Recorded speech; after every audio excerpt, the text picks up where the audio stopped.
दोस्तों, कहानी की शुरुआत होती है जब तुम्हारे पापा को पता चला कि घर में रहने वाली वह लड़की तुमसे प्यार करती है, तो उन्होंने जबरदस्ती तुम्हारी शादी उससे करवा दी। लेकिन तुम उसे एक अपाहिज समझकर उससे नफरत करते थे। तुम हर बात पर उसे ताने देते, उसे परेशान करते रहे, यहाँ तक कि आखिर में सब लोग तुमसे दूर हो गए। तुम उसके सामने ही दूसरी औरतों के साथ नजदीकियां बढ़ाते रहे। लेकिन तुम्हें क्या पता था कि मौत के वक्त वही तुम्हारे लिए अपनी जान दे देगी। उसकी मौत के बाद ही तुम्हें एहसास हुआ कि गलती पूरी तरह तुम्हारी थी। जब तुम्हें दोबारा जिंदगी जीने का मौका मिला तो तुमने कसम खाई कि इस बार उस इंसान को आसमान की तरह प्यार दोगे जो सच में तुमसे प्यार करती थी। तुम उसे फिर कभी खुद को कमजोर या हीन महसूस नहीं होने दोगे। व्हील चेयर पर बैठी उसे देखते ही तुम्हारी आंखों से आंसू बहने लगे। वह घबरा गई और बोली, तुम रो क्यों रहे हो? हमने तो सिर्फ नकली शादी करने की बात तय की थी ना। फिर वो बोली, चिंता मत करो, कुछ दिनों बाद तुम विदेश जाकर अपना सपना पूरा कर लोगे। मैं जैसी बेकार इंसान तुम्हारा क्या बिगाड़ सकती हूँ? लेकिन उसकी एक भी बात तुम्हारे कानों में नहीं गई। तुम दुख से भरकर उसे कसकर गले लगा लेते हो और तुम्हारे आंसू रुकने का नाम नहीं लेते। वह धीरे से तुम्हें दिलासा देती है, मैं वादा करती हूँ तुम्हारे विदेश जाने से पहले तलाक ले लूंगी। तुम रुंधी हुई आवाज में कहते हो, याचिंग यान, मुझे माफ कर दो। वह हल्की सांस लेकर मुस्कुराती है। पगले, माफी किस बात की? वह अपना हाथ तुम्हारे चेहरे को छूने के लिए उठाती है, लेकिन आधे रास्ते में ही रोक लेती है। उसे याद आ जाता है कि तुम्हें उसका छूना बिल्कुल पसंद नहीं था। तुम पछतावे में डूबे बस रोते रहते हो। जब तुम रोते रोते थक जाते हो तब वह नरम आवाज में कहती है, जाकर लेट जाओ, शराब उतारने वाला सूप ठंडा हो गया है, मैं गर्म करके लाती हूँ। वह तुम्हें छूने की हिम्मत नहीं करती। एक हाथ में सूप पकड़े हुए दूसरा हाथ अपनी टूटी हुई टांग पर रखे रहती है। उसे लगता है कि तुम बस नशे में हो और उसे शादी करके खुद को बहुत बड़ा नुकसान मानते हो। तुम शर्मिंदा होकर बिस्तर पर चढ़ जाते हो। तभी तुम्हें व्हील चेयर की आवाज सुनाई देती है। क्या याचिंग यान जा रही है? नहीं, तुम उसे अपने से दूर नहीं जाने दे सकते। तुम जल्दी से जाकर उसका हाथ पकड़ लेते हो और कहते हो, चिंग यान मत जाओ, यहीं रुक जाओ, आज मेरे साथ सो जाओ। ये सुनकर याचिंग यान का दिल खुशी से भर जाता है, क्योंकि पहली बार तुमने खुद उसे अपने पास बुलाया था। भले ही उसे पता था कि तुम नशे में हो, फिर भी वह इस झूठी खुशी में खुद को बहलाने लगी। वह अपने हाथों के सहारे धीरे से बिस्तर पर चढ़ती है और लेटने के बाद अपने हाथ सीने पर टिकाकर चुपचाप लेट जाती है। तुम्हारे पास इस तरह लेटना ही उसके लिए काफी था, लेकिन तुम अचानक पलटकर उसके बिल्कुल करीब आ जाते हो। तुम्हारी इस हरकत से वह एकदम सन्न रह जाती है। उसका दिमाग तेजी से सोचने लगता है, अब क्या करूं, अपना हाथ हटाऊं या नहीं? डर के मारे उसका दिमाग पूरी तरह खाली हो जाता है। जब उसे तुम्हारी हल्की खर्राटों की आवाज सुनाई देती है तब जाकर वह राहत की सांस लेती है। वह खुलकर तुम्हें देखने लगती है। तुम्हारा वही चेहरा जो कब का उसके दिल में बस चुका था, उसे जितना देखे उतना कम लगता है। ये रात उसके लिए किसी सपने जैसी थी। वह सोना ही नहीं चाहती थी। पूरी रात बस तुम्हें देखती रही, लेकिन उसे पता था सुबह होते ही तुम होश में आ जाओगे और फिर तुम कभी उसके नहीं रहोगे। तुम अपने सच्चे प्यार और सपनों के पीछे चले जाओगे। सुबह होने से पहले ही याचिंग यान धीरे से बिस्तर से उतरकर वापस अपनी व्हील चेयर पर बैठ जाती है। वह आखिरी बार प्यार से तुम्हें देखती है और फिर बिना रुके कमरे से बाहर चली जाती है। अपने कमरे में लौटकर वह खिड़की के बाहर खाली नजरों से देखने लगती है। धीरे धीरे आसमान उजाला होने लगता है। लालिमा पूरे आसमान में फैल जाती है और सूरज भी निकल आता है। उधर तुम बहुत समय बाद इतनी सुकून भरी नींद सोए थे। सुबह उठते ही तुम्हारा मन हल्का और ताजा था। तुम कपड़े बदलकर नीचे खाने की टेबल पर पहुंचते हो। घर वाले तुम्हें देखकर थोड़ा हैरान और खुश हो जाते हैं, लेकिन तुम्हारे दिल में एक अजीब सी कसक उठती है। पिछली जिंदगी में तुमने उन्हें बहुत दुख पहुंचाया था। सिर्फ इस शादी की वजह से तुम रोज घर में झगड़ा करते थे। तुमने परिवार के साथ खाना खाना तक छोड़ दिया था, यहाँ तक कि याचिंग यान को इस घर में आने की भी इजाजत नहीं देते थे। तुम्हारी हरकतों ने तुम्हारे पापा और आंटी का दिल तोड़ दिया था, यहाँ तक कि तुम्हारा छोटा भाई भी तुमसे डरने लगा था। याचिंग यान की माँ वेन मेलिंग घबराते हुए तुमसे कहती हैं, आयु नीचे आ गए, क्या खाना चाहोगे? आंटी बनाकर देती है। उनकी आंखों में अपराध बोध भरा था। उन्हें लगता था कि इस शादी से तुम्हारे साथ नाइंसाफी हुई है, लेकिन अपनी बेटी की खुशी के लिए वह सब सह रही थी। तभी तुम्हारे पापा गुस्से में चिल्ला उठते हैं, क्या बनाना है? इसे इतना सिर पर मत चढ़ाओ। शादी के बाद भी इसका यही रवैया है। चिंग यान जैसी लड़की मिलना किस्मत की बात है और ये उसे छोड़कर कूड़े के पीछे भाग रहा है। अपने पापा के गुस्से से भरे चेहरे को देखकर और उनकी डांट सुनकर तुम्हारे दिल में खुशी की लहर दौड़ गई। पापा अभी भी जिंदा थे, ये एहसास कितना अच्छा था। बाद में जब छोटा बेटा पैदा हुआ तब तुमने अपनी माँ से और भी दूरी बना ली। असल में वह दोबारा बच्चा नहीं चाहती थी। उन्हें डर था कि कहीं तुम गलत न समझो, लेकिन वह एक हादसा था। जब पता चला कि बच्चा काफी बड़ा हो चुका है तब गर्भ गिराना बहुत खतरनाक था। वेन मेलिंग की उम्र भी ज्यादा थी, इसलिए आखिरकार उन्होंने बच्चे को जन्म देने का फैसला किया, लेकिन उनके दिल में कभी कोई भेदभाव नहीं था। वह हमेशा तुम्हारी हर बात मानती थी, फिर भी तुमने कभी उनकी भावनाओं की कदर नहीं की। तुम बात बात पर घर छोड़कर जाने की जिद करते और वह तुम्हें रोक भी नहीं पाती थी। हालांकि इस वक्त उनके दिल में खुशी का ठिकाना नहीं था, लेकिन चेहरे पर वह जानबूझकर सख्ती दिखाते हुए बोली, बस भी करो, अब इतने बड़े हो गए हो, फिर भी बच्चों जैसी हरकतें करते हो। फिर उन्होंने कहा, ऐसा मत समझना कि अब सब ठीक हो गया, खाना है तो खाओ, बेवजह अपनी वेन आंटी को परेशान मत करो। वेन मेलिंग तुम्हारे पापा की नकली सख्ती देखकर हंस पड़ी और बोली, आयु अपने पापा की बातों पर ध्यान मत दो, इन्हें तो बस प्यार मिलने के बाद भी नखरे दिखाने की आदत है। जो खाना है मुझे बताओ, मैं अभी बनाकर लाती हूँ। उनकी बातें सुनकर तुम्हारे दिल में अपराध बोध भर गया। ये सौतेली माँ सच में तुम्हारा बहुत ख्याल रखती थी। घर में कोई भी अच्छी चीज आती तो सबसे पहले तुम्हें देती थी, यहाँ तक कि तुम्हें बुरा न लगे इसलिए वह छोटे बेटे के लिए नए कपड़े तक खरीदने से बचती थी। तुम धीरे से बोले, माँ आप परेशान मत होइए, मैं आप सबके साथ ही खाना खाऊंगा। ये सुनकर वेन मेलिंग एक पल के लिए स्तब्ध रह गई। उन्होंने तुरंत अपना मुंह ढक लिया और उनकी आंखों से आंसू बहने लगे। आयु, तुमने अभी मुझे माँ कहा? तुम्हारे पापा उनकी हालत देखकर भी सख्त बनने की कोशिश करते हुए बोले, देखो तो जरा, इतनी सी बात पर भावुक हो गई। उसने बस तुम्हें माँ कहा है। अब उसने छिंग यान से शादी की है तो तुम्हें माँ बुलाना तो बनता ही है। वेन मेलिंग जल्दी से आंसू पोंछते हुए बोली, नहीं नहीं, मैं बस ज्यादा खुश हो गई थी, अपने आप को रोक नहीं पाई। तुम लोग मेरा मजाक मत उड़ाओ। तुम्हारे पापा संतोष भरी सांस लेकर बोले, शादी के बाद सच में इंसान बदल जाता है। काश तुम हमेशा ऐसे ही समझदार बने रहो। उनकी बातों में एक अलग ही मतलब छिपा था, लेकिन सिर झुकाए बैठी याचिंग यान ही जानती थी कि यह शादी सिर्फ दिखावा थी। उसे लगा कि तुम बस कुछ समय के लिए अपने माता पिता को शांत कर रहे हो ताकि बाद में चुपचाप विदेश भाग सको। तुम्हारी नजर कमरे के कोने में बैठी याचिंग यान पर पड़ी। तुम उठकर उसके पास जाकर बैठ गए। तुम्हें अपने पास बैठता देख वह तुरंत व्हील चेयर घुमाकर कमरे में लौटने लगी। उसे पता था कि तुम्हें उसके साथ रहना पसंद नहीं है। वह इस मुश्किल से बने शांत माहौल को खराब नहीं करना चाहती थी। तुमने उसकी प्लेट की तरफ देखा। खाना लगभग वैसे का वैसा पड़ा था। पहले तुम्हें लगा कि शायद वह खा चुकी है, लेकिन अगले ही पल तुम्हें समझ आ गया ये सब तुम्हारी वजह से था। वह यहाँ बैठने की हिम्मत ही नहीं कर पा रही थी। तुम तुरंत उठे और उसकी व्हील चेयर रोककर उसे वापस खींच लिया। खाना अभी खत्म नहीं हुआ तो जा कहाँ रही हो? तुम्हारे पापा ने देखा कि अब तुम याचिंग यान से दूरी नहीं बना रहे हो तो वो खुश होकर बोले, हाँ बिल्कुल छिंग यान, यहीं बैठकर खाना खाओ। फिर मुस्कुराते हुए बोले, अब तुम दोनों शादीशुदा हो, आगे अच्छे से जिंदगी बिताना। हम तो बस जल्दी से पोते का इंतजार कर रहे हैं। याचिंग यान चुपचाप नाश्ता खाती रही, लेकिन उसके मुंह में खाने का स्वाद बिल्कुल नहीं था। उसके मन में सिर्फ यही चल रहा था, लगता है तुम उस मेई छिंग यान के लिए सच में बहुत मेहनत कर रहे हो, मेरे साथ बैठकर खाना खाने तक का नाटक कर रहे हो। उसे लगा कि पहले वाला गुस्सैल और चुभने वाला तुम अब अपनी सारी तीखी बातें छुपा चुके हो। जितना वह सोचती उसका दिल उतना ही दुखता जाता।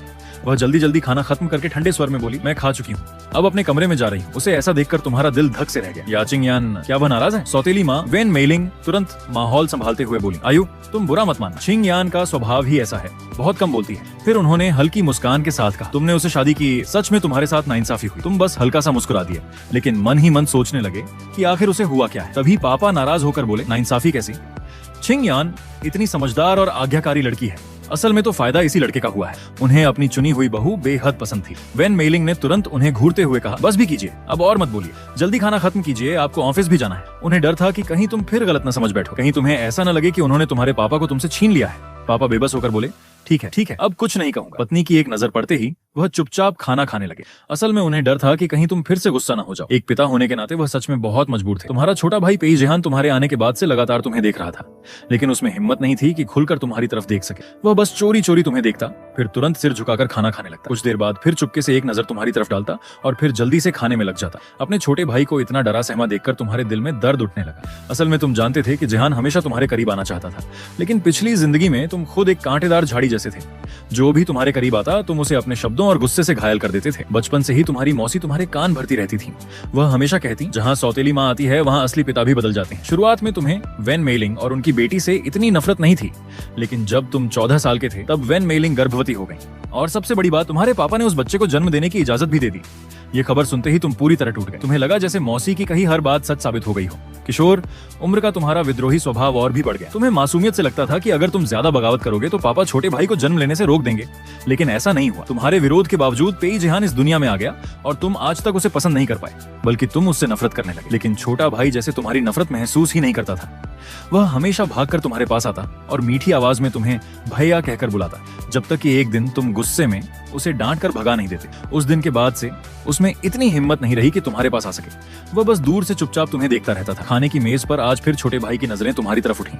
तुम मुस्कुराकर उसकी तरफ देखने लगे, लेकिन वह डरकर तुरंत अपना सिर खाने के कटोरे में झुका लेता है। तुम्हारे दिल से एक भारी सांस निकल गई। लगता था उनके दिल में तुम्हारा डर किसी राक्षस से भी ज्यादा था। याचिंग यान तुम्हारे साथ बैठने से डरती थी, यहाँ तक कि छोटा भाई भी तुमसे बुरी तरह घबराता था। अब तुम्हें समझ आ गया था कि उनकी नजरों में अपनी छवि बदलने के लिए तुम्हें धीरे धीरे कोशिश करनी होगी। नाश्ता खत्म होने के बाद तुम अपने कमरे में नहीं गए, बल्कि मुस्कुराकर वेन मेलिंग से बोले, माँ आज मैं जेहान को स्कूल छोड़ दूं। वेन मेलिंग कुछ पल के लिए हैरान रह गईं, फिर खुशी से तुरंत बोली, हाँ हाँ बिल्कुल। वह जेहान के कमरे में गईं, घुटनों के बल बैठकर उसके कपड़े ठीक किए और प्यार से बोली, जेहान आज आयु तुम्हें स्कूल छोड़ने जाएगा, खुश होना। लेकिन छोटा बच्चा अब भी तुम्हें भैया कहने की हिम्मत नहीं करता था, क्योंकि उसे पता था कि तुम्हें यह पसंद नहीं है। इतने सालों में सब लोग इसी तरह बुलाने के आदी हो चुके थे। जेहान सिर झुकाकर बहुत धीमी आवाज में बोला। उसकी आवाज इतनी धीमी थी मानो मच्छर भिनभिना रहा हो। वेन मेलिंग ने उसके छोटे सिर पर हाथ फेरते हुए कहा, तो अच्छे बच्चे बनना, ठीक है? फिर उसका हाथ पकड़कर बाहर ले आई। जेहान चलो आज भैया तुम्हें स्कूल छोड़ेंगे। तुम मुस्कुराते हुए आगे बढ़े और धीरे से उसका छोटा हाथ पकड़ लिया। असल में तुम्हें खुद नहीं पता था कि जेहान किस स्कूल में पढ़ता है। तुम शर्मिंदा होकर सिर खुजलाने लगे और झिझकते हुए पूछा, जेहान तुम किस स्कूल में पढ़ते हो? जेहान डरते डरते बोला, मैं मिडिल क्लास में। तुम मुस्कुराकर फिर बोले, भैया स्कूल का नाम पूछ रहा है। वह और भी घबराकर दोहराने लगा, माँ मिडिल क्लास। अब तुम्हारे पास कोई जवाब नहीं था, उसे ठीक से समझाना भी नहीं आता था। मजबूरी में तुम्हें किसी से मदद मांगनी पड़ी। पापा को फोन करते तो डांट पड़ती, माँ को फोन करने में तुम्हें शर्म आ रही थी। बहुत सोचने के बाद तुमने आखिर अपनी नाम की पत्नी याचिंग यान को फोन किया। तुम्हारा कॉल देखकर याचिंग यान को एक पल के लिए लगा कि शायद वह सपना देख रही है। तुम्हारा नंबर उसके फोन में कई सालों से सेव था, लेकिन तुमने कभी खुद उसे फोन नहीं किया था। वह अपने दिल की खुशी दबाकर कॉल उठाती है। फोन के दूसरी तरफ से तुरंत तुम्हारी ठंडी लेकिन बेचैन आवाज आती है, चिंगयान, जिहान किस स्कूल में पढ़ता है? तुम्हारा सवाल सुनकर वह बेहद हैरान हो गई। उसे समझ नहीं आया कि तुम अचानक जिहान की चिंता क्यों करने लगे। तुम थोड़ा झेंपते हुए बोले, मैं उसे स्कूल छोड़ने निकला हूँ, लेकिन स्कूल कहाँ है ये भूल गया। याचिंग यान बड़ी बारीकी से तुम्हें रास्ता समझाने लगी। तुम्हें नेविगेशन की भी जरूरत नहीं पड़ी। तुम उसकी बताई दिशा में गाड़ी चलाते रहे और आधे घंटे बाद पेई जिहान को किंडरगार्टन पहुंचा दिया। गाड़ी का दरवाजा खोलकर तुमने उसके सीट बेल्ट खोले और उसे गोद में उठाकर नीचे उतार लिया। तुम्हारी बाहों में आते ही पेई जिहान का पूरा शरीर अकड़ गया। वह जरा भी हिलने की हिम्मत नहीं कर पा रहा था। उसके छोटे हाथ कसकर मुट्ठी बने हुए थे। वह तुम्हें छूने तक की हिम्मत नहीं कर रहा था। बस उसके कानों के कोने धीरे धीरे लाल हो गए। जब तुमने उसे नीचे उतारा तब भी वह तुम्हारी बाहों की गर्माहट में खोया हुआ था। तुम मुस्कुराकर बोले, जिहान अब अंदर जाओ और अच्छे से टीचर की बात सुन। इतना कहकर तुम खुद को रोक नहीं पाए और प्यार से उसके गाल दबा दिए। वह अपने गाल पकड़कर तुम्हें बड़ी बड़ी आंखों से देखने लगा। स्पष्ट था कि तुम्हारे इस व्यवहार ने उसे पूरी तरह चौंका दिया था। जाओ अब। तुमने उसके सिर पर हाथ फेरा। उसकी मासूम और भोली शक्ल देखकर तुम खुद हंस पड़े। जिहान शर्म से सिर झुकाए छोटे छोटे कदमों से स्कूल के गेट की तरफ बढ़ने लगा। उसके दिल में इस वक्त खुशी समा नहीं रही थी। आज भैया कितने अच्छे थे। वह मन ही मन चाहता था कि भैया हमेशा ऐसे ही उससे प्यार से पेश आए। अगर ऐसा हो सके तो वह अपने सारे खिलौने देने को भी तैयार था। तुम्हारा फोन कटने के बाद याचिंग यान अपनी व्हीलचेयर चलाते हुए नीचे आई। वेन मेलिंग उसे देखकर खुशी खुशी मेज साफ करते हुए बोली, चिंगयान, लगता है आयुष सच में बड़ा हो गया है। तुम भी आगे से इतनी चुप मत रहा करो, उससे ज्यादा बातें किया करो। धीरे धीरे साथ रहोगी तो वह तुम्हें पसंद करने लगेगा। अपनी माँ को इतने समय बाद खुश देखकर याचिंग यान का दिल नहीं माना कि वह उनकी उम्मीदें तोड़ दे, लेकिन उसके दिल में सब साफ था। उसे पता था कि तुम सिर्फ उन्हें खुश करने का नाटक कर रहे हो ताकि उनकी सतर्कता कम हो जाए और तुम्हें घर से भागने का मौका मिल सके। वह चुपचाप पानी का गिलास लेकर व्हील चेयर घुमाते हुए वापस ऊपर चली गई। उधर छोटे भाई को स्कूल छोड़ने के बाद तुम घर लौटने ही वाले थे कि तभी तुम्हारे चचेरे भाई का फोन आया।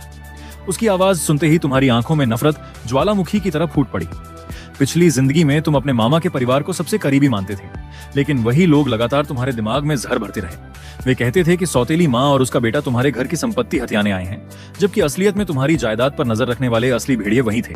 तुमने फोन स्क्रीन पर चमकते नाम को देखकर ठंडी हंसी छोड़ी। इस जन्म में ऐसे रिश्तेदारों की कोई जरूरत नहीं। तुमने अपने अंदर उमड़ते गुस्से को दबाया और कॉल उठा ली। क्यों फोन किया? फोन के दूसरी तरफ से आवाज आई, भैया सुना है फूफा जी ने आपकी शादी उस लंगड़ी याचिंग यान से करवा दी। फूफा जी भी हद करते हैं। सारी अच्छी चीजें तो सौतेली माँ के परिवार को दे दी और अब आपको एक अपाहिज लड़की से शादी भी करवा दी। वह बार बार लंगड़ी शब्द बोल रहा था और ऐसे दिखा रहा था जैसे उसे तुम्हारे लिए बहुत दुख हो रहा हो, लेकिन तुम सच जानते थे। तुम्हें पता था कि वह खुद याचिंग यान को पसंद करता है। अगर तुम सच्चाई नहीं जानते होते तो शायद उसकी इस नकली हमदर्दी में फिर से फंस जाते। तुम मन ही मन बोले, अपाहिज हो या नहीं, इस बार याचिंग यान सिर्फ मेरी होगी। अब कोई भी उसे चोट नहीं पहुंचा पाएगा। तुम शांत स्वर में बोले, तुम्हारी खबरें तो बड़ी तेज चलती हैं, लेकिन एक बात याद रखना, मुझे दोबारा उसके लिए लंगड़ी शब्द सुनाई नहीं देना चाहिए। और अब से वह तुम्हारी भाभी है। अगर फिर उसे ऐसे बुलाया तो तुम्हें ही अपाहिज बना दूंगा। तुम्हारी बात सुनकर वह कुछ पल के लिए स्तब्ध रह गया, क्योंकि पहले तो तुम सबसे ज्यादा याचिंग यान से नफरत करते थे। अब शादी के तुरंत बाद तुम्हारा रवैया पूरी तरह बदल चुका था। तुम जानबूझकर भौं उठाकर बोले, क्यों, कोई परेशानी है? वह तुरंत संभलते हुए बोला, ना नहीं, ऐसी कोई बात नहीं। फिर जल्दी से हंसकर बोला, बस मुझे हैरानी हुई कि भैया अचानक याचिंग यान के इतने करीब कैसे हो गए। तुमने जानबूझकर ऐसे अभिनय किया मानो सिर्फ उसकी खूबसूरती पर फिदा हो गए हो। अरे अचानक महसूस हुआ कि याचिंग यान दिखने में काफी खूबसूरत है। लगता है ये शादी घाटे का सौदा नहीं थी। तुम्हारी बात सुनकर वह अंदर ही अंदर राहत महसूस करने लगा। उसे लगा कि तुम सच में सिर्फ सुंदरता के पीछे भाग रहे हो। उसने मन ही मन ठंडी हंसी हंसी। तो ये अब भी वही बेवकूफ इंसान है। फिर उसने जानबूझकर दूसरी लड़की का नाम लिया। तो फिर मेई चिंग यान का क्या होगा? तुमने दिखावे के लिए लंबी सांस ली और बोले, वैसे भी वह मुझे पसंद नहीं करती। छोड़ो, अब मेरे पास चिंग यान है। किसी के पीछे भागकर खुद को बेइज्जत करने की जरूरत नहीं। ये सुनते ही वह बेचैन हो गया। असल में वह चाहता था कि मेई चिंग यान तुम्हें बहकाकर अपने पास रखे ताकि वह मौका देखकर याचिंग यान के करीब जा सके। मेई चिंग यान उसके लिए बस एक मोहरा थी, जिसका इस्तेमाल वह तुम्हारे और याचिंग यान के बीच दूरी बढ़ाने के लिए करता था। वह तुरंत तुम्हें समझाने लगा, भैया इतनी जल्दी हार मत मान, क्या पता वो भी आपको पसंद करती हो, बस थोड़ा नखरे दिखा रही होगी। ऐसा करते हैं, मैं मेई चिंग यान को बुला देता हूँ, आप दोनों आराम से बैठकर बात कर लेना। उसकी बातें सुनकर तुम अंदर ही अंदर ठंडी हंसी हंसे। अब सोचते हो तो खुद पर गुस्सा आता है। पिछली जिंदगी में हर बार जब तुम मेई चिंग यान से मिलने जाते थे तो यह इंसान हमेशा आसपास मौजूद रहता था, फिर भी तुम्हें कभी शक नहीं हुआ। तुम उसे अपना सबसे करीबी समझते रहे, लेकिन अब साफ समझ आ रहा था ये दोनों शायद बहुत पहले से मिलकर खेल खेल रहे थे। तुमने उसकी बात ठुकराई नहीं, क्योंकि तुम्हें लगा कि कुछ रिश्तों का हिसाब अब खत्म कर देना चाहिए। तुमने जानबूझकर थोड़ा सोचने का नाटक किया और फिर बोले, ठीक है, एक बार उससे मिल लेता हूँ। वह खुशी से तुरंत बोला, ठीक है, मैं टाइम और जगह भेज दूंगा। उसकी आवाज से साफ पता चल रहा था कि उसे पूरा भरोसा हो गया है कि तुम अभी भी मेई चिंग यान को नहीं भूले। उसके दिल में खुशी की लहर दौड़ गई। उसकी नजर में याचिंग यान सिर्फ पैरों से कमजोर थी, बाकी हर मामले में वो मेई चिंग यान से बेहतर थी, लेकिन उसे लगता था कि तुम्हें यह कभी समझ नहीं आएगा। फोन काटने के बाद तुम ठंडी मुस्कान के साथ आसमान की तरफ देखने लगे। लगता है अब असली खेल शुरू होने वाला। अभी अभी तुमने अपने चचेरे भाई का फोन काटा था। तुम्हारे होठों पर ठंडी मुस्कान उभरी। तुम्हारे मन में बस एक ही ख्याल था, इस जन्म में देखता हूँ तुम्हें कैसे बर्बाद करता हूँ। थोड़ी देर बाद तुम एक मिठाई की दुकान के सामने गाड़ी रोकते हो। तुम सिर्फ याचिंग यान के लिए उसकी पसंदीदा मिठाई खरीदना चाहते थे। इस बार तुमने फैसला कर लिया था कि पूरी जिंदगी सिर्फ उसी से प्यार करोगे। लेकिन तभी एक तेज थप्पड़ की आवाज और झगड़े की चीखें सुनकर तुम्हारे कदम अचानक रुक गए। क्या तुम किसी दूसरी औरत के साथ घूम रहे हो? सामने खड़ा आदमी बेपरवाही से बोला। हाँ तो क्या, जरा अपनी हालत तो देखो, तुम जैसी गरीब औरत मुझे पाल भी सकती हो।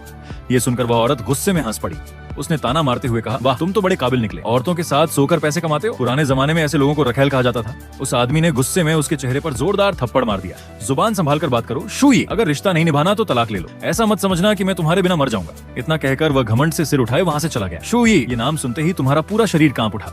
क्या यह वही शुई थी, पिछली जिंदगी में मेई शिन यान की सबसे भरोसेमंद साथी, वही चालाक, खतरनाक और बेहद होशियार औरत जिसने मेई शिन यान को आधी दुनिया जिताने में मदद की थी? तुम्हारा दिल तेजी से धड़कने लगा। अगर इस जन्म में सब बदलना है तो तुम्हें सबसे पहले मेई शिन यान के हाथ काटने होंगे, उसे अकेला करना होगा। लेकिन जब तुमने उसकी तरफ ध्यान से देखा तो सच में हैरान रह गए। तुम तुरंत उसके पास गए और मुस्कुराकर बोले, मिस शु, क्या आप नौकरी बदलने में दिलचस्पी रखेंगी? तुम्हारा मासूम सा चेहरा देखकर शुई हल्का हंस पड़ी। छोटे भाई, लगता है तुमने दुनिया बहुत कम देखी है। क्या मुझे भुलाकर किसी अमीर आदमी के पास भेजना चाहते हो? तुम एक पल के लिए बिल्कुल चुप रह गए। क्या तुम्हारा चेहरा सच में इतना भोला लगता है? अगले ही पल तुमने मुस्कान हटाई और गंभीर होकर बोले, दीदी आपने गलत समझा, मैं पेई ग्रुप का बड़ा बेटा पेयू हूँ और मैं आपको आधिकारिक तौर पर पेई ग्रुप ज्वाइन करने का निमंत्रण दे रहा हूँ। आपकी मौजूदा सैलरी से 2 गुनी तनख्वाह दी जाएगी, साथ ही आपको मैनेजमेंट पोस्ट भी मिलेगी और मुझे भरोसा है कि आपकी काबिलियत के दम पर आप बहुत जल्दी और ऊपर पहुंच जाएंगी। लेकिन तुम्हारी सच्ची बातों के बदले शुई सिर्फ मजाक उड़ाते हुए हंस पड़ी। वह मुड़कर जाने लगी और बोली, पेई ग्रुप का बड़ा बेटा, वाह कहानी तो अच्छी बना लेते हो, लेकिन अफसोस मैं एक गरीब औरत हूँ, इतनी बड़ी नौकरी मेरे बस की नहीं। उसकी बात सुनकर तुम्हारा गुस्सा 7वें आसमान पर पहुंच गया।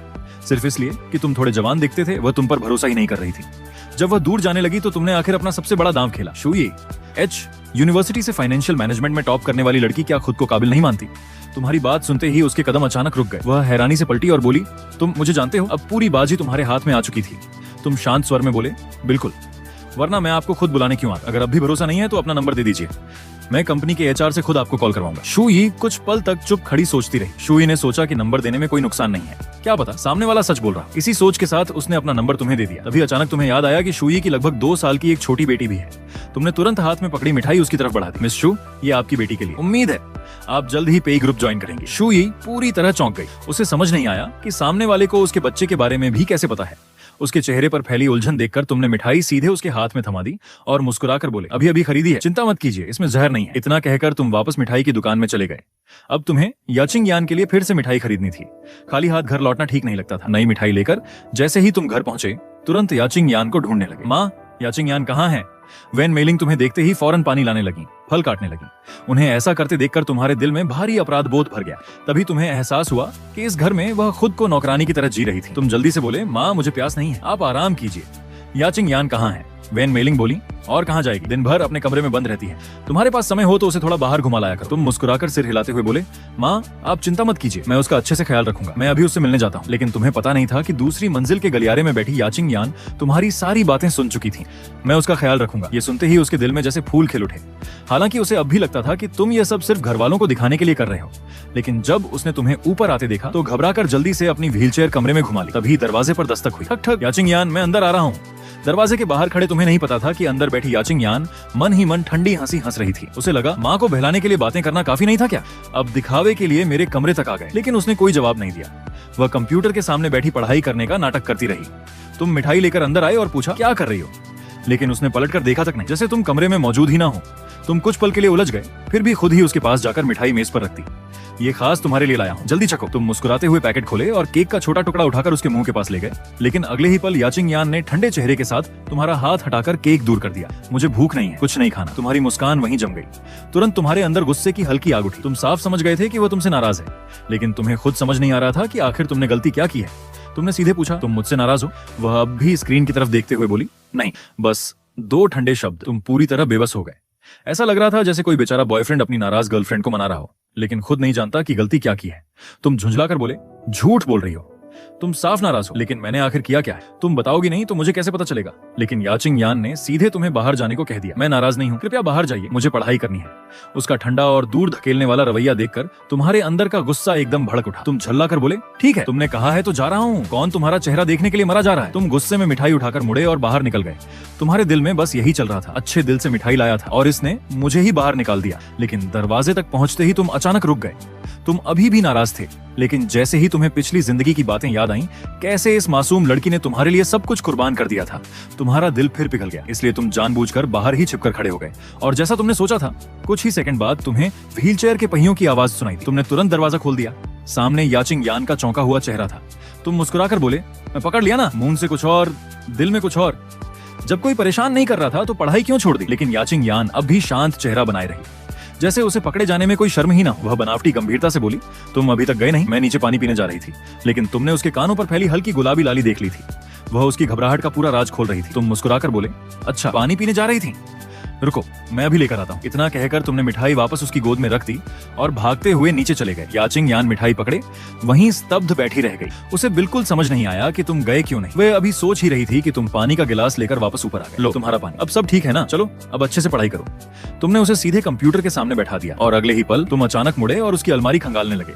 एक एक करके तुम उसके कपड़े बाहर निकालने लगे। व्हीलचेयर पर बैठी याचिंग यान बस तुम्हें देखती रही। उसके चेहरे पर उलझन साफ दिखाई दे रही थी। उसका दिल धक से रह गया। क्या वह मुझसे नाराज हो गया? क्या मुझे इस कमरे से भी निकाल देगा? तुम उसकी तरफ देखकर बोले, क्या देख रही हो? जल्दी पढ़ाई करो। तुम्हारी आवाज में हल्की झुंझलाहट थी। फिर तुमने उसके कपड़े, उसका सामान, यहाँ तक कि उसकी रोजमर्रा की चीजें भी उठाई और सब अपने कमरे में ले गए। खाली हो चुकी अलमारी को देखकर याचिंग यान कुछ पूछने की हिम्मत भी नहीं कर पाई। उसका दिल धीरे धीरे बैठता जा रहा था। उसे लगा अब तो शायद वह मुझे बगल वाले कमरे में भी नहीं रहने देगा। काश मैंने उसे नाराज न किया होता। लेकिन उसे क्या पता था कि उसी वक्त तुम अपने कमरे में उसके लिए जगह बना रहे थे। तुम खुद उसके कपड़े अपनी अलमारी में टांग रहे थे और मन ही मन सोच रहे थे, रात को इसका चेहरा देखने लायक होगा। दोपहर का खाना खाने के बाद तुम टिफिन लेकर पेई जियांगो के ऑफिस गए। लेकिन ऑफिस के दरवाजे तक पहुंचते ही अंदर से पापा की गुस्से भरी आवाज सुनाई दी। मैंने पहले ही कहा था कि ये प्रोजेक्ट मत लो, लेकिन तुमने मेरी बात नहीं मानी। अब पता चला कि पैसे कम पड़ गए। मेरे पास अभी इतना कैश नहीं। क्या तुम मुझे मजबूर कर रहे हो? इसके तुरंत बाद रोने धोने वाली आवाज गूंजी। वह तुम्हारे मामा शा वेई की आवाज थी। जीजा जी, आप मेरी मदद किए बिना नहीं रह सकते। अगर आपने मदद नहीं की तो कर्जदार मुझे मार डालेंगे। क्या आप मुझे मरने पर मजबूर कर रहे हैं? ये सुनते ही तुम्हारा पूरा शरीर सिहर उठा, जैसे कोई बर्फीली ठंड सीधे दिल में उतर गई हो। ये दृश्य तुम कभी भूल नहीं सकते थे। पिछली जिंदगी में यही मामा तुम्हारे पास आए थे जब पेई जियांगो ने उनकी मदद करने से मना कर दिया था।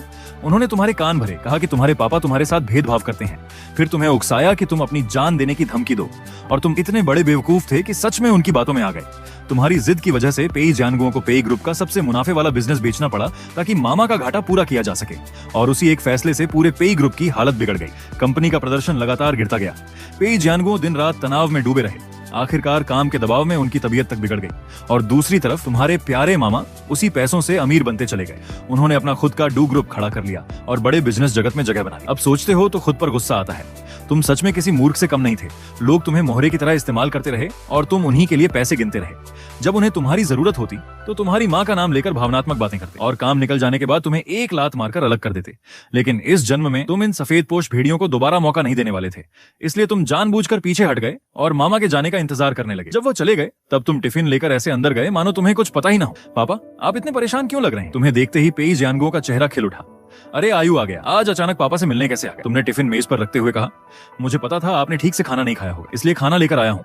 लेकिन तुम्हारी बात सुनते ही पेई जियांगो के दिल में अचानक शक पैदा हुआ। उन्होंने मन ही मन सोचा, कहीं शा वेई पहले ही इससे मिल तो नहीं चुका?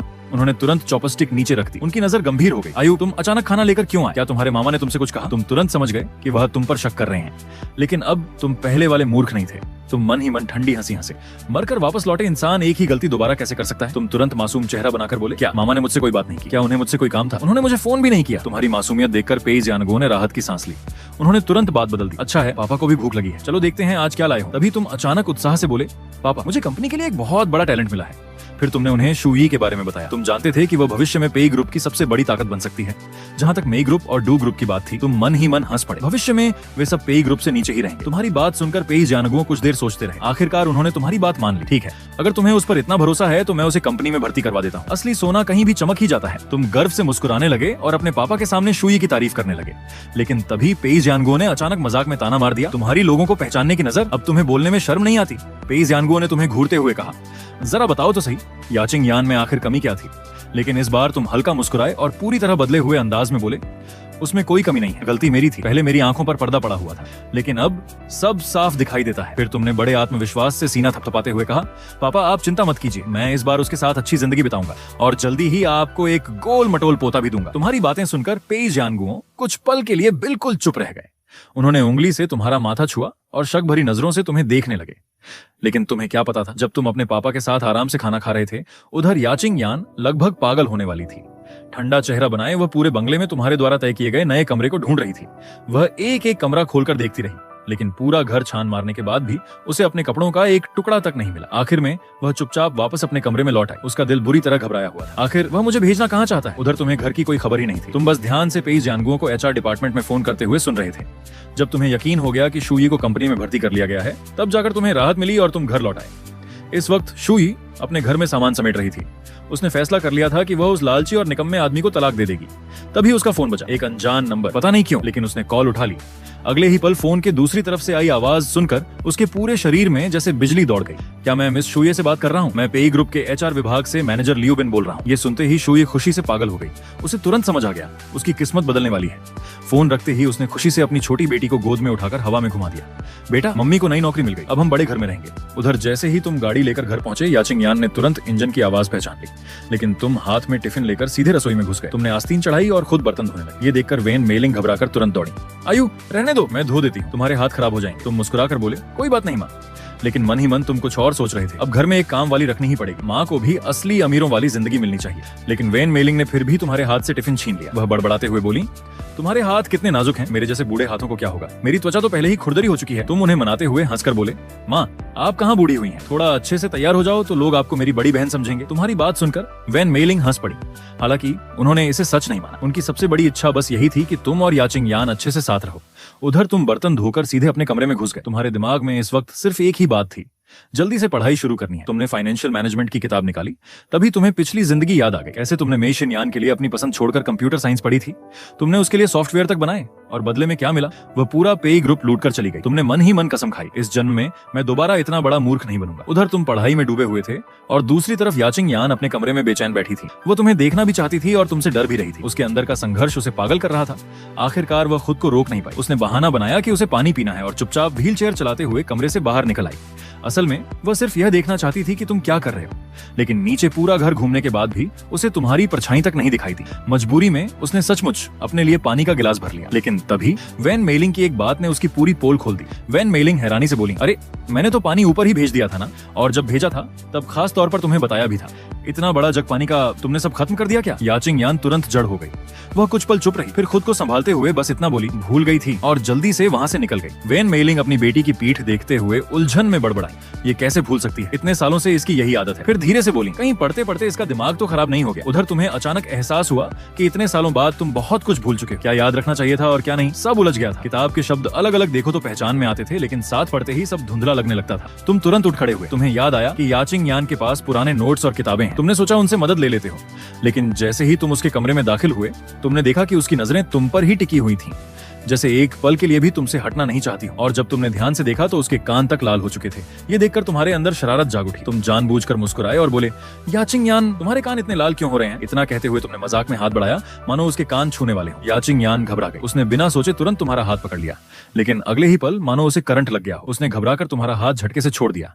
तुम वहीं खड़े रह गए। इसने मेरा हाथ झटक दिया। तुम्हारे दिमाग में तुरंत सवाल आया, क्या इसे सच में मैं पसंद हूं भी या नहीं? याचिंग यान सिर झुकाकर जल्दी से बोली, आयु सॉरी, मैंने जानबूझकर नहीं किया। उसकी डरी हुई आवाज सुनकर तुम्हें तुरंत समझ आ गया, वह तुम्हें ठुकरा नहीं रही थी। उसे बस डर था कि तुम नाराज हो जाओगे। तुम्हारा दिल नरम पड़ गया। तुमने आराम से कहा, मैं नाराज नहीं हूँ। छू लिया तो क्या हुआ? इतनी छोटी बात पर माफी क्यों मांग रही हो? इतना कहकर तुमने सीधे उसका हाथ पकड़ लिया। लेकिन अगले ही पल तुम्हें महसूस हुआ कि उसका पूरा शरीर अकड़ गया है। तभी तुम्हें एहसास हुआ कि पहले वाले तुम्हारे व्यवहार ने उसे कितना डरा दिया था। सिर्फ हाथ पकड़ने से ही वह इतनी सख्त हो गई थी। तुमने उसकी खोई हुई हालत देखकर जानबूझकर दूसरा हाथ उसकी आंखों के सामने हिलाया। याचिंग यान तुरंत होश में आई और जल्दी से अपना हाथ वापस खींच लिया। उसने दोनों हाथ कसकर अपनी गोद में पकड़ ली। तुम उसे देखते रहे। जिस तरह वह तुम्हारे स्पर्श की बची हुई गर्माहट संभाल कर रखना चाहती थी, उसे देखकर तुम्हें हंसी भी आई और दिल भी दुखा। तुम हल्के से मुस्कुराए और बोले, अब से तुम मुझे जब चाहो छू सकती हो, मैंने इजाजत दे दी है। इतना कहकर तुम अचानक झुके और उसके गाल पर हल्का सा चुंबन दे दिया। मैं पढ़ने जा रहा हूँ, ये कहकर तुम तुरंत कमरे से बाहर निकल गए। पीछे सिर्फ याचिंग यान रह गई। वह वहीं बैठी रही, बार बार उसी जगह को छूती रही जहां तुमने उसे चूमा था। वह ऐसे ही बैठी रही। दिन से शाम हो गई। धीरे धीरे पूरा कमरा अंधेरे में डूब गया। बस खिड़की के बाहर कुछ सितारे चमक रहे थे। तभी छोटे छोटे कदमों की आवाज आई। पेई जहान दौड़ता हुआ ऊपर आया और बोला, भैया दीदी खाना तैयार है। आवाज सुनते ही तुमने दरवाजा खोला और हाँफते हुए ध्यान को गोद में उठा लिया। फिर तुम याचिंग यान के कमरे की तरफ गए। याचिंग यान, खाना खाने चलो। लेकिन जैसे ही तुमने दरवाजा खोला, पूरा कमरा अंधेरे में डूबा हुआ था। तुमने आवाज दी लेकिन कोई जवाब नहीं आया। चांदनी की हल्की रोशनी में तुमने देखा कि याचिंग यान अब भी उसी मुद्रा में बैठी थी जिसमें तुम उसे दोपहर में छोड़कर गए थे। तुम्हारा दिल तुरंत उछल पड़ा। ओह नहीं, कहीं सच में मेरे एक किस्से इसका दिमाग तो नहीं घूम गया। लेकिन अब जब वह इतनी देर से इसी हालत में बैठी थी तो तुम्हें लगा कि इसका इलाज उसी तरीके से करना पड़ेगा। तुमने पहले पेई जहान की आंखों पर हाथ रख दिया, फिर झुककर एक बार फिर याचिंग यान के गाल पर हल्का सा चुंबन दे दिया। अब होश आया। अच्छी बात यह थी कि कमरा अंधेरा था। उसके चेहरे की सारी घबराहट उसी अंधेरे में छिप गई। लेकिन तुमने ऐसे दिखाया मानो तुम्हें कुछ दिखा ही नहीं। तुम बस सामान्य आवाज में बोले, चलो नीचे खाना खाने चलते हैं, जल्दी आओ। तुम अपनी आंखें बंद कर लो, मैं लाइट जलाने वाला हूँ। इतना कहकर तुमने स्विच ऑन कर दिया। अचानक तेज रोशनी पूरे कमरे में फैल गई और एक पल में सारा अंधेरा गायब हो गया। उसी समय तुमने पेई जहान की आंखों पर रखा अपना हाथ भी हटा लिया। पेई जहान ने मासूमियत से ऊपर देखा और हैरानी में पूछा, भैया आपने अभी मेरी आंखें क्यों ढक दी थी? तुम बिना जरा भी घबराए तुरंत बोले, क्योंकि भैया लाइट जलाने वाला था। अंधेरे में अचानक तेज रोशनी आंखों को नुकसान पहुंचा सकती है। तुम्हारे पीछे बैठी याचिंग यान ये सुनकर अपने होंठों की मुस्कान रोक नहीं पाई। उसके होंठ हल्के से ऊपर उठ गए। थोड़ी देर बाद वेन मेलिंग ने तुम्हारी गर्दन से चिपके पेई जहान को गोद में उठाया और हाथ धुलाने ले गई। लेकिन हाथ धोकर लौटते ही पेई जहान ने अपने पापा की तरफ तक नहीं देखा। वह सीधे छोटे छोटे कदमों से भागती हुई तुम्हारे पास आ गई। उसका तुमसे चिपकना बिल्कुल साफ दिखाई दे रहा था। उसने सिर उठाकर मासूमियत से पूछा, भैया क्या मैं आपके साथ बैठ सकती हूँ? तुमने तुरंत मुस्कुराकर कहा, बिल्कुल। फिर तुम खड़े हुए और उसे उठाकर अपने बगल वाली कुर्सी पर बैठा दिया। साथ ही उसका छोटा कटोरा भी अपने पास खींच लिया।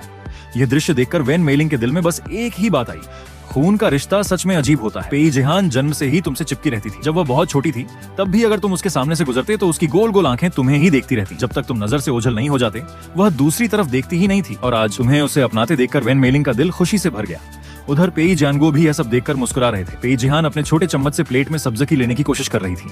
काफी मेहनत के बाद वह सब्जी उठाकर तुम्हारे कटोरे में डाल देती और खुशी से कहती, भैया ये खाइए। वेन मेलिंग हंसते हुए बोली, अरे छोटी चालाक लड़की। भैया मिलते ही मम्मी पापा और दीदी सबको भूल गई। पेई जहान तुरंत पलटकर बोली, आप तीनों भी तो एक दूसरे को खाना देते हो। मैं भैया को दूंगी और भैया मुझे देंगे। इतना कहकर उसने अपना छोटा कटोरा तुम्हारे सामने कर दिया। फिर सामने रखी डिशों की तरफ उंगली दिखाते हुए बोली, भैया मुझे ये चाहिए और ये भी। तुम हंसते हुए उसके कटोरे में खाना डालने लगे। साथ ही प्यार से पूछा, और क्या खाना है मेरी गुड़िया को? ये सुनते ही पेई जहान और उत्साहित हो गई। उसने लगातार कई डिशों की तरफ इशारा किया, ये वाला भी और वो भी। तुमने बिना मना किए एक एक करके उसकी पसंद की सारी चीजें कटोरे में डाल दी। लेकिन तभी वेन मेलिंग जल्दी से बोली, आयु बस करो, इतना मत दो उसे, वह इतना नहीं खा पाएगी।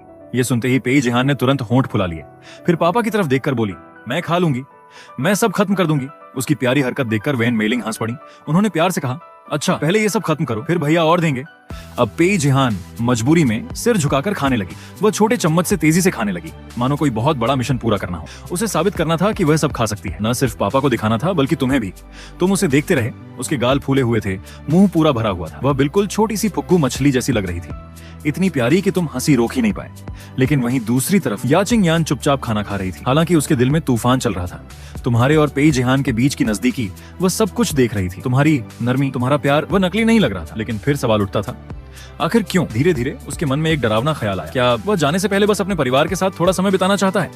ये सोचते ही उसका दिल अचानक गहरे अंधेरे में डूब गया। एक पल पहले तक याचिंग यान तुम्हारे उस छोटे से चुंबन को याद करके खुश हो रही थी, लेकिन अगले ही पल उसने खुद पर हंसना शुरू कर दिया। उसे लगा कि वह अपनी औकात भूल रही है। उसने मेज के नीचे हाथ ले जाकर अपने पैर को जोर से दबाया, जैसे खुद को जबरदस्ती होश में ला रही हो। मैं एक अपाहिज हूँ, मुझे आखिर किस बात की उम्मीद हो रही है? सिर्फ एक हल्के से किस की वजह से मैं इतने सपने देखने लगी? मैं सच में पागल हो गई हूँ। कुछ देर खुद को समझाने के बाद वह फिर से शांत हो गई। उसने अपने मन को काबू में कर लिया। अब वह खुद को झूठी उम्मीदें नहीं देना चाहती थी। तभी पेई जहान ने गर्व से अपना छोटा कटोरा ऊपर उठाया।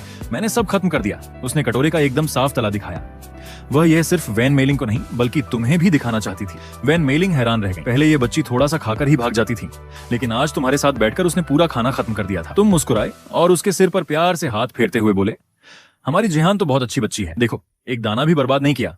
तुम्हारी तारीफ सुनते ही जो पेई जिहान अभी तक बड़ी शान से खड़ी थी, वह अचानक शर्म से सिर झुका गई। उसके छोटे छोटे हाथ खुशी से आपस में उलझ गए। खाना खत्म होने के बाद पेई जिहान तुरंत अपनी किताबें उठा लाई। वह तुम्हें अपनी समझदारी दिखाना चाहती थी। ये मैदान है, ये समुद्र, ये ज्वालामुखी, ये खेत, ये आयत है, ये वर्ग और ये त्रिकोण। पूरा हॉल उसकी मीठी आवाज से गूंजने लगा और तुम लगातार उसकी तारीफ करते रहे। अब तो उसका उत्साह पूरी तरह बढ़ चुका था। वह पढ़ाई दिखाने में इतनी मग्न हो गई कि रोज देखने वाला कार्टून तक भूल गई। वह तुम्हारी गोद में बैठी एक एक पन्ना पलटती जा रही थी। तभी पेई जियानगुओ बोले, बस करो अब, भैया को परेशान मत करो, ऊपर जाओ, नहाकर सो जाओ। ये सुनते ही पेई जिहान का चेहरा उतर गया। वह अभी जाना नहीं चाहती थी। वैन मेलिंग ने उसे उठाने की कोशिश की, लेकिन वह हिली तक नहीं। अगले ही पल वह फिर मुड़कर तुम्हारी गोद में घुस गई।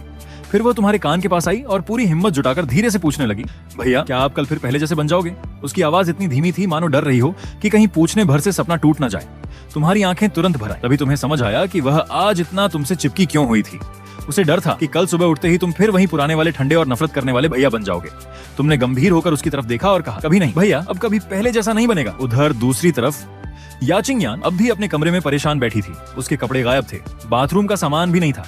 उसे तो यह तक नहीं पता था कि उसका नया कमरा आखिर है कहाँ। धीरे धीरे उसके मन में एक डरावना ख्याल आने लगा, कहीं उसने मेरा सारा सामान फेंक तो नहीं दिया? क्या कल रात मैं उसके बिस्तर पर सो गई थी, इसलिए वह मुझसे नाराज हो गया? क्या वह सच में मुझे घर से निकालना चाहता है? वह अकेली बैठी इन्हीं बातों में उलझी हुई थी। उधर तुम नहा चुके थे। तुमने अपनी पसंदीदा सिल्क की नाइट ड्रेस पहनी और सीधे उसके कमरे की तरफ चले गए। दरवाजा खोलते ही तुमने उसे व्हील चेयर पर बैठा खिड़की के बाहर देखते पाया। उसकी पूरी पीठ से अकेलापन झलक रहा था।